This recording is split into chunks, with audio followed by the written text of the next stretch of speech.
لو فهمت الترند والدعم والمقاومة صح مش هتحتاج مؤشرات تاني، وده اللي هنثبته دلوقتي في 60 ثانية من دهب.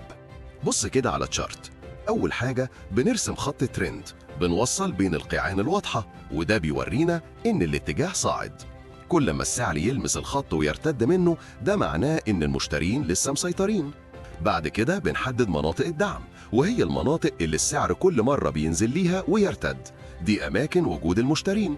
والمقاومة العكس، مناطق السعر بيطلع ليها ويبدأ يهبط، يعني البياعين بدأوا يدخلوا.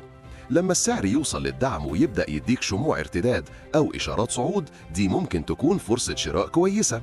والعكس عند المقاومة، لو السعر طلع عندها وبدأ يضعف، دي ممكن تكون فرصة بيع. فببساطة الترند بيقولك السوق رايح فين، والدعم والمقاومة بيقولولك فين ممكن تدخل أو تخرج من الصفقة. وكل ما تشتغل مع الاتجاه فرصتك تكون أقوى وأأمن. ما تعملش سكيب، اعمل لايك وفولو دلوقتي عشان الحلقة الجاية عن النماذج السعرية هتغير نظرتك للسوق 180 درجة.